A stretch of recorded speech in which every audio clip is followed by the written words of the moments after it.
School teacher, shooter. Jodie Whitney sat in the armchair across from me. She looked like she had just left the theatre mid-operation. A pale blue hospital gown covered her skin to her knees. It was fastened by a Kevlar vest covering her torso. Legs bare with the exception of black socks and military boots that matched a short woolly hat on her head. Pale with dim eyes and hollow cheeks, I could see a gaping hole in her throat when she looked at me. Her right hand rested on an M4 rifle leaning against the armchair. This is a strange place. That black sea back there had tentacles. It's got some sort of squid living inside. It attacked me, and in here I just walked past a room that looked like Capilano Forest, where I'd go hiking, Jodie said. The black mist is made of souls. Souls similar to you, I said. Jodie looked down at her lap. That room across the hall? That is my waiting room. It reflects where you want to be when you are at its threshold. I loved hiking back home. My dad got me into it when he gave me this to protect myself.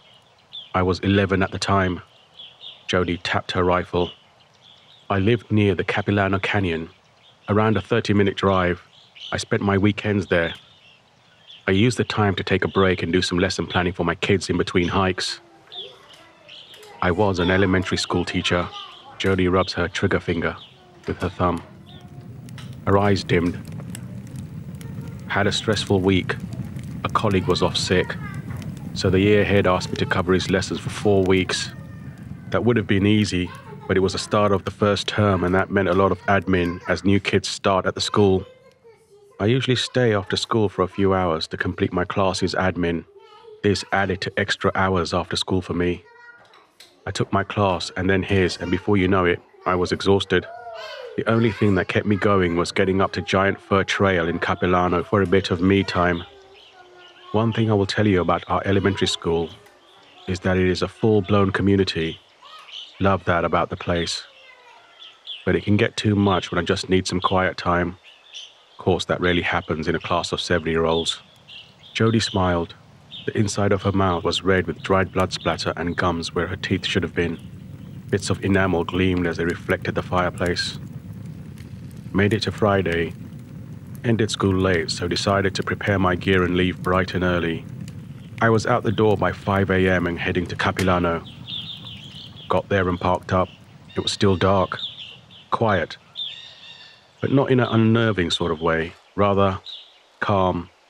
I got to walking past a few bushes that had morning dew on them. Grass was moist too. I was on the trail walking along. Had my head torch, but I didn't really need it as dawn was breaking. The forest was gradually getting brighter around me, creating these tall grey silhouettes of the trees. It looked scary, but it was nice. I kept walking. Something funny happened. The area ahead turned pink. I thought it was dawn, but this was different. It was almost as if the air had turned to jello. It sparked and shimmered ahead, stopping me in my tracks. I watched as it hung there for a few seconds, and then things zipped through it. Couldn't see what they were, but they were fast, zipping between trees and bushes like fireflies, only dim. Then whoosh, everything was quiet, and bright as if nothing happened. Everything was fine. I stopped when I thought I saw the pink gel sparking. Had a look around. It was just off the trail, to the left. I couldn't help myself. I went to take a look. I brushed past a bush when I felt a pinprick on my calf. When you're on a trail, these things happen. It didn't hurt, so I continued. Boy, was I disappointed. No pink gel, no shimmering. Everything looked as it should. My mind's playing tricks on me, I thought to myself. So I got back on the trail and kept going for an hour. Halfway up the trail, I took a break, sat against a tree. My calf was niggling, so I had a look. Some sort of bite. It was swollen a little and red, but nothing to worry about. So I dabbed some ointment on it. Jodie looked at the fireplace. She turned to me, her eyes devoid of humanity. Walls of pink blemishes swirled in them. Freak accident or fate, gatekeeper. There are many strings that can be played to determine what you will do. Some by benevolent gods, others by nefarious beings. It depends on who you choose to follow. When you reach a crossroad, whether you choose the left road or the right is up to you. It comes down to your development, your choice, not theirs, I said. Thing is, that little bite wasn't my fault and it changed everything, Jody said. Mortimer entered the room. He went to his usual spot beside the fireplace, circled it a few times and then sat down, eyes on Jody. He's big for a retriever. Jody watched Mortimer, who returned her gaze. I got home around mid-evening. I was shattered, but a good shattered. Muscles ached, so I had a hot shower and got ready for bed. My legs still tingled. I looked at the tick bite. The blemish had faded. I rubbed some ointment and went to bed. A few hours later, my eyes opened. It was around 2 a.m. Felt focused, not fatigued at all. The soreness in my leg had vanished. I was energized like I'd eaten 5 energy bars in one go. I put it to good use. Got all the commencing week's lessons prep done for my colleague's class. I went for a jog. It was a little cold, but I loved it. I'm not really a jogger, but I ran for an hour. Got home, showered, bypassed my morning coffee. Didn't really need it, you see. Headed to school and got everything ready for the week for my 2 classes. I managed to decorate my entire classroom with dinosaurs, a project scheduled for next month. I had done it now with all the printing and lesson planned for the kids. My kids loved it. Even their parents commented on the classroom. You would have made a good mother, I said. Afraid not, gatekeeper. Issues with my ovaries. I had no chance of being a mother. Just didn't work, even though we tried. Have my kids at school, that was good enough for me. Did. Jody smiled to herself. Mr. Snell, my year head, complimented me on my work. I have risen to the challenge, he said. I'd been looking for a way to progress my career. It kind of fell into my lap. Things were good. 2 a.m. another night, I was wide awake. Fluorescent colors boomed around me. Looked like the northern lights in my bedroom. You were seeing doorways between dimensions, I said. Jody, mouth open, watched me. Doorways? Interdimensional travelers use them. You saw one closing in the forest the day you picked up the tick. Jody nodded.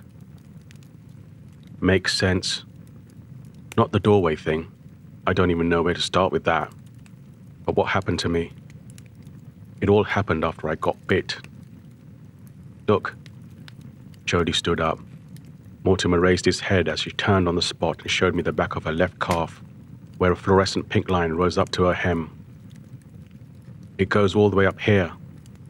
Jody took her black woolly hat off to reveal a gaping hole in the top of her shaven head. The pink fluorescent line connected her calf to the hole. It was burnt red. Little pink ticks flitted about the wound, jumping from one piece of burnt flesh to another. It appeared as if a colony of ticks set up home there. Jody sat down, donning her woolly hat. The feeling was temporary. Jody nodded. It was Thursday. A few days later, I got up in the morning with a stinking headache. I kept hearing this swallow gulp sound. Not sure what it was, but it was annoying. I attended school. Comments about my color and sweaty face didn't help. This was coming from the teacher's lounge.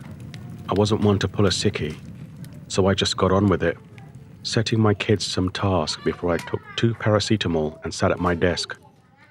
I drank some more water. All I could hear was gulp, gulp, gulp. I stopped drinking and listened. Gulp, gulp. Still, the gulp was heard. Sort of a swallow, throat flexing, then gulping. Looking around, my kids were all at their desks, drawing. I went to take another swig of water when I heard it again. Gulp, gulp, gulp. Jody's eyes glazed, blackened corneas. I stood and walked about the classroom looking for the culprit making fun of me. Neil, a kid in the second row, watched me. You. It's you, isn't it? Come with me. I grabbed Neil out of his chair. Making fun, are you? All the kids were laughing at me. They looked like little imps with sharp teeth, goading me. Stop, stop, or else, I told them. The laughter kept coming. Gulp, gulp. I looked down at Neil. He was laughing too. I dragged him to my desk. I'll show you. I'll show all of you. Miss Whitney, let go of the child. Mr. Snell was stood at the classroom entrance. Please come with me, he said, holding the door open. Gulp, gulp, swallow, gulp, gulp, swallow. I heard it again. I looked at my kids. They looked mortified, poor things. It didn't bother me. I sniffed the air. Sniff, sniff. I knew where it was. I strode straight out the classroom. Miss Whitney, Mr. Snell said. Sniff. I followed my nose, taking the left overpass that led to the biology block at the other end. Gulp, gulp, swallow. Gulp, swallow. The noise was getting louder. I followed it. Whatever was making that noise gave off a foul stench. It was growing more pungent. There, I found the classroom. No students inside, only frogs pinned to a board at each study station.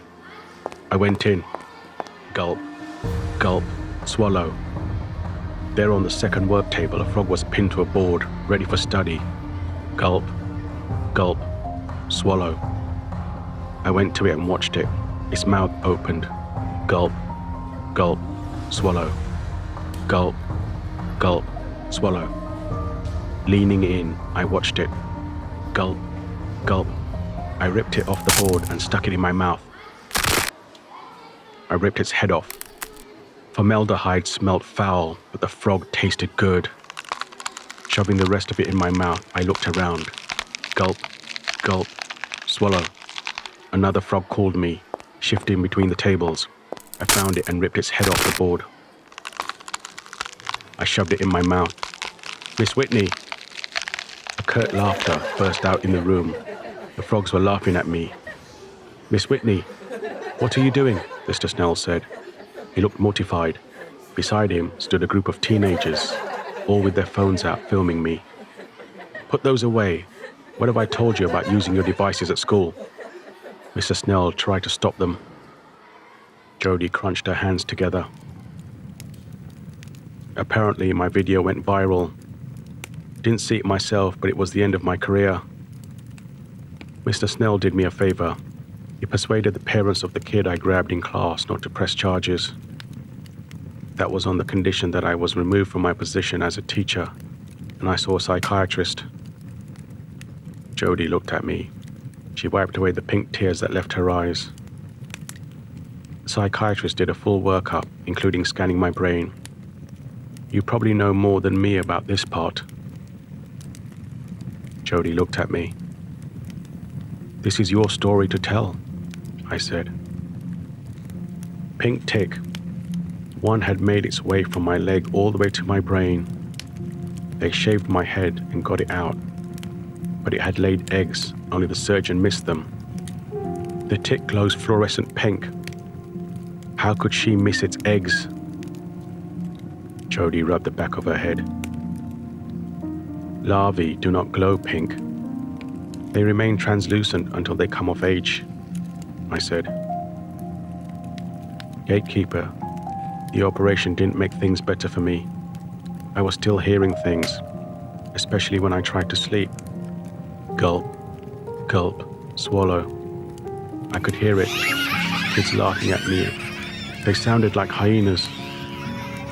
It wouldn't stop no matter how many times I told them to. When I started hearing it during the day, I knew I had to do something about it. I had to stop them all. Mortimer raised his head. Jody looked at him. Even he knows, she said. You were listening to the wrong voice, I said. I didn't want to hear any voice. I just wanted it all to stop. A bit of peace, for me. I could see that wasn't going to happen, so I got prepared, just like planning my kid's lesson. I had to take action, as my dad used to say. Jody picked up her rifle. Click, pull, lock. Made it battle ready. I put on my dad's Kevlar vest, got this baby in my hand, and I set off to my school. I stopped for a second. I thought I heard something. It was a soft sound. Someone was crying. I heard tears. Just gave my head a shake and got in my car. Jody looked at the flames dancing on the logs. "How can you hear tears?" she said to herself. She looked at me. Walked it off. Everyone was in class. I made my way systematically through the corridor. I heard the tears again, but I headed for the biology department. No stopping now. The teacher was the first to see red. She dropped like a sack of potatoes. Screams followed. I dealt with it by opening fire. Class was quiet in a few seconds. Gulp, gulp, swallow. I went back through the door to see Mr. Snell running towards me. He hit the floor. Out. I jogged to my classroom, opening the door. It was empty. They must think I'm really stupid. I knew exactly where they were. Gun aimed, I crept to the back of the class to the supply room. I opened the door. Screams filled the air. All the kids were in there, cowering. A new teacher stood in front of them, hands up. I heard the soft sound of tears once more. "Please," he said. Bang. I don't care. Blood burst out of him, covering the kids. I reloaded another magazine and watched the kids staring at me. Pink fluorescent light surrounded me. I thought I was seeing things until a scaly creature came through the pink light. It was short and stocky with a hairy face and pointy ears. It was weird. It just walked straight to me, upright like a person. "Keep going, kid. End it all." It placed its scaly claw on my arm. Ugh, felt cold.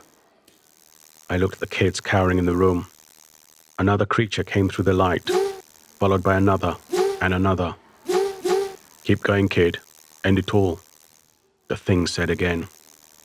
Then it dawned on me. Tears echoed in my mind. It was deafening. I watched the kids, soaked in blood, still staring at me. They looked so tiny. The creatures watched as I turned the gun on myself. Jody nodded. "After that, I came here. You said it was up to me, but it wasn't. I got bit, and it ruined my life. I didn't have a choice." Mortimer barked. The tick only magnified what you already felt, somewhere deep within you. You just kept it buried. "No, I didn't want to murder those kids. I would never do that." "You heard tears, but you didn't listen. Do you know who those tears belong to?" Jody nodded. "That was me crying." I nodded. "Several times you tried to stop yourself. Perhaps if you had more control over your senses, things would have been different. You did kill those people, and that cannot go unchecked." "Not here." Jody wiped her eyes. "Better to deal with the recompense now, rather than later," I said. She nodded. Jody stood up. I strode out the lounge, turning left. Jody followed, rifle in hand. Mortimer followed her. I took her down 2 sets of stairs to the sub-basement, where I veered right and stopped at the second door on the left. Jody clasped the rifle, ready to use it. I shook my head. Click. Safety latch on. She let it hang in front of her. I opened the door to reveal a squalid field loaded with trenches and dead soldiers. Body parts were sprayed everywhere. Scaly creatures, short and stocky, moved around the field, gathering soldiers and placing them on wooden carts. One of them picked up an arm and chewed it as he worked. I saw them at the school. Trolls. Also carrion eaters. They gather the fallen and return them to Mother Earth. The tick that bits you, it lives on them, assisting them to travel between dimensions to collect the fallen. I looked at Jody, who watched the troll swallow the rest of the arm. Gulp, gulp, swallow, Jody said. I nodded. She stepped across the threshold, transforming instantly into a troll. She turned to me. Recompense, I said. She nodded and walked away, moving to the closest body and hoisting it onto her shoulder.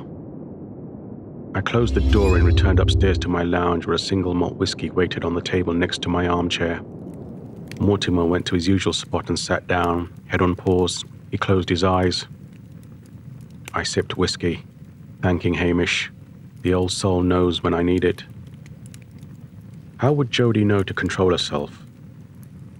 How can she distinguish between her real self and the chatter in her mind? A story Mortimer once told me springs to mind. A sage once asked Mortimer, "How can you know the self?" Mortimer replied, "When you stand beside a running river, you observe the river. It flows downhill. You know it is there. You can hear it, see it, smell it, and taste it.